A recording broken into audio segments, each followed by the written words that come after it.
नमस्कार, मैं कमलेश कबीर आपका एक बार फिर स्वागत करता हूँ इस नए एपिसोड में। आज के इस एपिसोड में हम बात करेंगे हरियाणा के राजनीतिक उथल-पुथल की। आप सभी को लग रहा था कल शाम को जब सीएए की अधिसूचना जारी हुई, तो लगा कि मीडिया हाउस जो है वो सीएए की कवरेज को लेके पूरे दिन भर बिजी रहने वाला है। लेकिन जैसे ही टीवी सेट ऑन किया या जिसने भी अपने मोबाइल पे यूट्यूब वगैरह पे सोशल मीडिया पे खबरें देखते हैं, जैसे ही उन्होंने ओपन किया तो खबरें सामने थी हरियाणा के राजनीतिक उथल-पुथल की। खबरें आ रही थी कि जेजेपी के साथ में दुष्यंत चौटाला के साथ में भारतीय जनता पार्टी ने अपना गठबंधन तोड़ लिया है। मनोहर लाल खट्टर उन्होंने इस्तीफा दे दिया, पूरा मंत्रिमंडल ने इस्तीफा दिया है उनके साथ में और नई सरकार का गठन किया जाएगा। और खबरें सुबह तक ये भी चल रही थी कि मनोहर लाल खट्टर को दोबारा से सीएम पद की शपथ लेनी है शाम को 4 बजे। लेकिन दोपहर होते होते सारी खबरों से पर्दा उठता चला गया और खबर ये आई कि हरियाणा में भारतीय जनता पार्टी मुख्यमंत्री बदलने जा रही है और इस बार जो मुख्यमंत्री है वो है नायब सिंह सैनी। नायब सिंह सैनी जो 2005 से जो है वो राजनीति में सक्रिय होते हैं और 2000 उसके बाद में वो जिला युवा मोर्चा के वो अध्यक्ष बनते हैं, उसके बाद में बीजेपी किसान मोर्चा के भी वो अध्यक्ष बनते हैं और 2014 में नारायणपुर सीट से वो एमएलए का चुनाव लड़ते हैं और उनकी जीत हासिल हो जाती है, वो एमएलए बन जाते हैं।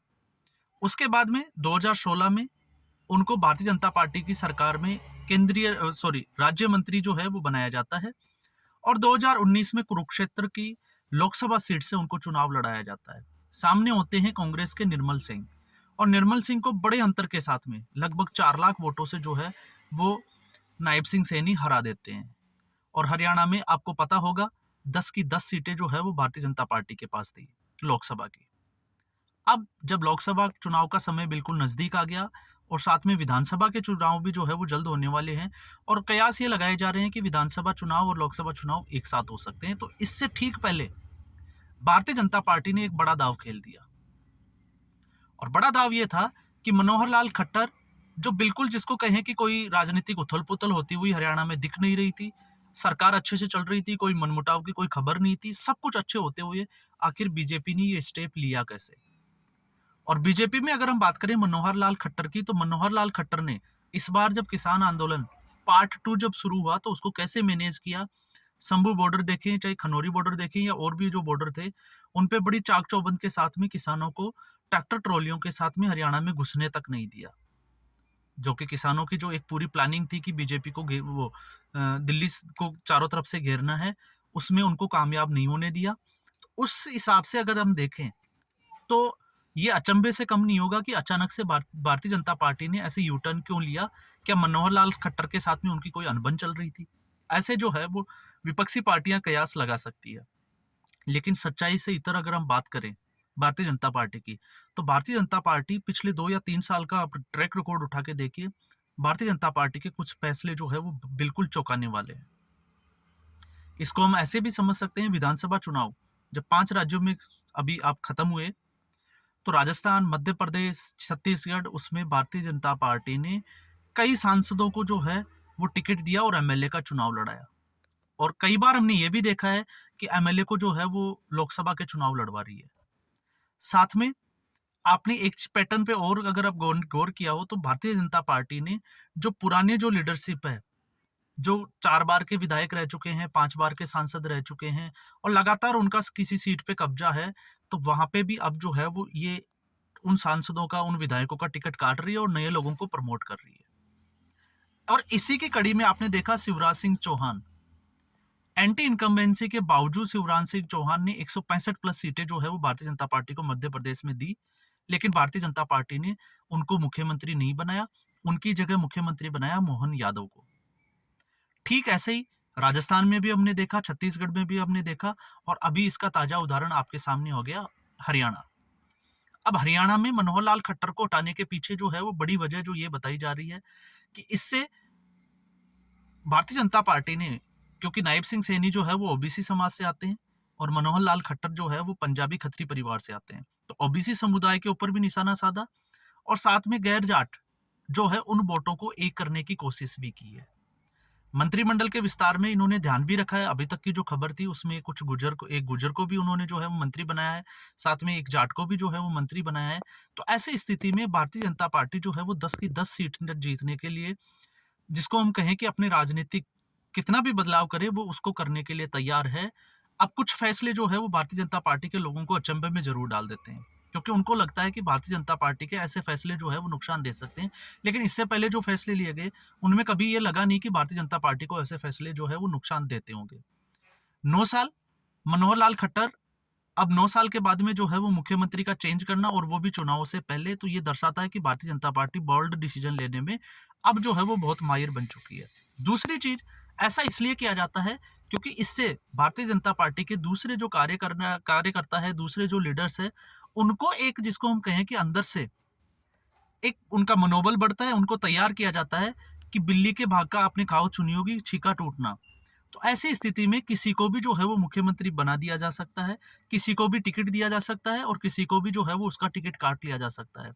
तो इससे जितने भी जो कार्यकर्ता है उनको लगता है कि उनका जो कैरियर है, राजनीतिक कैरियर, वो भारतीय जनता पार्टी के अलावा किसी पार्टी में सुरक्षित नहीं है, क्योंकि भारतीय जनता पार्टी को अगर लगे कि अगर अच्छा काम कर रहे हैं तो वो उनको प्रोत्साहन देने के लिए एमएलए या एमपी का टिकट भी दे सकती है। और हो सकता है भजनलाल शर्मा की तरह, जैसे कि जब पार्टी मीटिंग में आते हैं तो आप पीछे से जो है वो आते हैं, पीछे लाइन में खड़े होते हैं, लेकिन जब बाहर निकलते हैं पार्टी मीटिंग के बाद में, तो आप एक मुख्यमंत्री का पद आपके साथ में होता है, सिक्योरिटी आपके साथ में होती है। क्योंकि दूसरी पार्टियों, कांग्रेस की पार्टी का अगर सबसे बड़ा अगर यही कारण देखें तो आपने देखा होगा कि कांग्रेस पार्टी, जो पुराने जो नेता है, जो लगातार 5 साल से एमपी चलते आ रहे हैं, वो अपनी सीटों से फिर चुनाव लड़ने की दावेदारी ठोक देते हैं। ऐसी स्थिति में नए लोगों को मौका ही नहीं मिलता, और नए लोगों को जब मौका नहीं मिलता, वो मेहनत करते हैं, तो फिर वो राजनीतिक हताशा के चलते वो पार्टी छोड़ देते हैं और दूसरी पार्टियों का रुख कर लेते हैं। दूसरा, मुख्यमंत्री में भी हमने ऐसे ही देखा कि लगातार आपने देखा होगा जिसकी पार्टी उसका मुख्यमंत्री। समाजवादी पार्टी में पार्टी मुलायम सिंह यादव की, तो पहले मुलायम सिंह यादव मुख्यमंत्री और फिर अखिलेश यादव। तो परिवार के बाहर कोई मुख्यमंत्री नहीं। इसके अलावा हमने लालू प्रसाद यादव की पार्टी में भी यही देखा। और कांग्रेस पार्टी में जब प्रधानमंत्री पद की दावेदारी की बात आती है तो फिर राहुल गांधी सबसे आगे हो जाते हैं। तो ऐसी स्थिति में दूसरे जो नेता है उनसे बहुत पीछे छूट जाते हैं। इसका एक मैं उदाहरण आपको बताना चाहूंगा। प्रणब मुखर्जी 2004 के बाद में जब कांग्रेस पार्टी ने अटल बिहारी वाजपेयी की सरकार को हराया अटल बिहारी वाजपेयी को, और जब यूपीए 1 की पहली सरकार बनी तो प्रणब मुखर्जी सबसे गद्दावर नेता माने जाते थे। लेकिन कहते हैं पुत्र मोह के चलते हुए राहुल गांधी को आगे जाके भविष्य का प्रधानमंत्री बनाने के चक्कर में राहुल प्रणब मुखर्जी को राष्ट्रपति पद दे दिया गया और उनको साइड कर दिया गया। और उसके बाद में ही आप देखिए कि कांग्रेस पार्टी का पतन कैसे शुरू होता है। क्योंकि अगर प्रणब मुखर्जी प्रधानमंत्री होते तो आज स्थिति ये होती कि शायद ही बीजेपी की सरकार केंद्र में सत्ता में होती। लेकिन एक डिसीजन जो गलत तरीके से लिया गया उसका खामियाजा जो है वो आज तक भुगत रहे हैं। तो ठीक है, इसके उलट भारतीय जनता पार्टी ने ये जो है वो अलग अलग स्टेट में ये साबित किया है, जो मुख्यमंत्री बदलाव किए जा रहे हैं। और मुख्यमंत्री बदलाव में आपने एक चीज और नोट की गई कि जो मीडिया हाउस है, जिनको पहले सरकार में को किसकी सरकार बनेगी, किसके मुख्यमंत्री होगा या प्रधानमंत्री कौन होगा, कौन सा पद जो है, मंत्री पद कौन से व्यक्ति को दिया जाएगा, ये सारा कुछ जो है वो मीडिया में पहले ही चल जाता था। लेकिन इस बार आपने देखा होगा कि मीडिया जो है वो लगातार ये दिखा रहा था कि मनोहर लाल खट्टर जो है वो शाम को 4 बजे दोबारा शपथ लेंगे, उनकी सरकार गिर नहीं रही है, उनके पास मेजोरिटी की जो है वो सीटें अवेलेबल है। क्योंकि 42 के बाद में उनके पास में जो है वो 6 इंडिपेंडेंट कैंडिडेट उनके खाते में आ जाते हैं, उनका समर्थन उनको प्राप्त है, इसलिए 48 सीटों की बहुमत के साथ में भारतीय जनता पार्टी वापस सरकार बनाएगी। लेकिन इसके उलट खबर ये आती है कि नायब सिंह को मुख्यमंत्री बना दिया गया। मनोहर लाल खट्टर जो है अब उनको हो सकता है कोई बड़ी जिम्मेदारी जो है वो लोकसभा चुनाव में, या खबरें तो ये भी है कि करनाल से उनको लोकसभा का चुनाव लड़ाया जाएगा। अब ऐसी स्थिति में एक खबर जरूर आई थी कि ऐसी स्थिति में मनमुटाव भी जो है वो दूसरे लीडर्स होते हैं उनमें देखने को मिलता है। लेकिन भारतीय जनता पार्टी के अगर डिसिप्लिन की बात करें तो आपने देखा होगा कि बाहर सार्वजनिक मंच पे आके कोई भी बड़ा नेता जो है वो ऐसा कोई स्टेटमेंट नहीं देता जिससे ये लगे कि भारतीय जनता पार्टी में कुछ गड़बड़ चल रही है, और ऐसा ही आज भी देखने को मिला। अनिल विज का लग रहा था कि वो नाराज चल रहे हैं। क्यों? क्योंकि अनिल विज जो है वो मनोहर लाल खट्टर के बाद में अगर कोई सीनियर कोई अगर मंत्री रहे या सीनियर कोई लीडर था तो वो अनिल विज थे। लेकिन उनको मुख्यमंत्री नहीं बनाया गया। और अभी जब मैं खबर देख रहा था शपथ ग्रहण समारोह से पहले तो अनिल विज जो है वो चंडीगढ़ में उपस्थित नहीं थे शपथ ग्रहण समारोह में, वो अपने घर अंबाला में ही थे। तो नाराजगी जो है वो जरूर देखी जाती है कुछ एक लीडर्स में, लेकिन भारतीय जनता पार्टी उसको मैनेज कर लेती है। बाहर आके जैसे हमने देखा कि बाकी पार्टियों में ऐसा कुछ होता नहीं है अनुशासनात्मक, क्योंकि लीडर जो है वो पार्टी के ऊपर बड़े आरोप लगा देते हैं सार्वजनिक तौर पे, और उसका खामियाजा पार्टियां जो होती है उनको भुगतना पड़ता है। तो उथल पुथल, बड़ा उथल पुथल लोकसभा चुनाव से पहले, एक बड़ा जिसको कहें कि भारतीय जनता पार्टी का एक बोल्ड डिसीजन, और ये कितना भारतीय जनता पार्टी को कामयाबी दिलाएगा ये चुनाव में हमें देखने को मिलेगा। तो आज के एपिसोड में बस इतना ही। उम्मीद करूंगा आपको ये एपिसोड पसंद आया होगा। लाइक करें, शेयर करें और चैनल जरूर सब्सक्राइब करें। धन्यवाद।